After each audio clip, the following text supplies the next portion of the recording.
से कई योजनाओं को काफी समय तक रोकना पड़ता है जब तक इलेक्शन चल रहे हो। तो ऐसे में लाभार्थी जिनको योजनाओं का लाभ मिलना चाहिए वो रह रहकर उससे प्रभावित होते हैं। तो इन तमाम परिस्थितियों के मद्देनजर एक लंबे समय से देश में इस बात को लेकर चर्चा चल रही थी। सन 1999 के आसपास से ही लॉ कमीशन के द्वारा ये प्रस्ताव किया गया था कि देश में एक देश है एक चुनाव होना चाहिए, और मौजूदा प्रधानमंत्री आदरणीय नरेंद्र मोदी जी और केंद्र की सरकार ने इसको काफी गंभीरता से लिया। कई वेबिनार भी इसको लेकर केंद्र सरकार के द्वारा आयोजित किए गए, कई चर्चाएं इसको लेकर हुई हैं, सदन में भी इसको लेकर पार्लियामेंट्री कमिटीज के भीतर भी इसको लेकर कई राउंड ऑफ डिस्कशंस हुए हैं।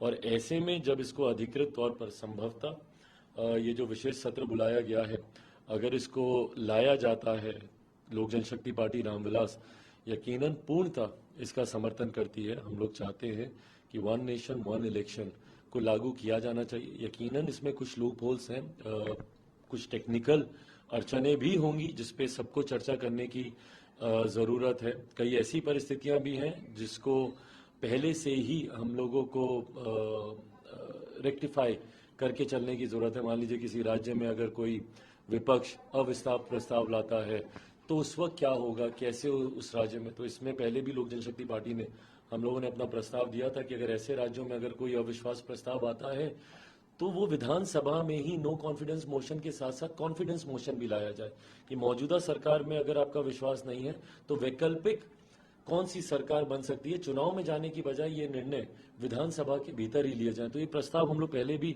हम लोग दे चुके हैं। आने वाले दिनों में जब इसको लेकर चर्चा होगी तो मजबूती से इस प्रस्ताव के पक्ष में लोक जनशक्ति पार्टी रामविलास अपनी बातों को रखने का काम करे।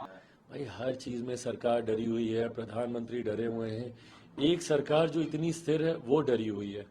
एक गठबंधन जिसमें आए दिन उनके घटक दल रूट के उस बैठक से आ जाते हैं, वो लोग डरे हुए नहीं है। एक गठबंधन जिसका नेतृत्व इतना मजबूत है वो लोग डरे हुए हैं। एक गठबंधन ऐसा जिसमें नेतृत्व अभी तक तय नहीं हुआ है वो लोग डरे हुए नहीं है। एक गठबंधन जिसका नेतृत्व मजबूती से देश हित में बड़े बड़े फैसले ना सिर्फ ले रहा है बल्कि उसको इम्प्लीमेंट करने का भी काम कर रहे हैं, वो डरे हुए हैं। एक दूसरा गठबंधन जिनके पास ना नीति है ना नीयत है, वो लोग डरे हुए नहीं है।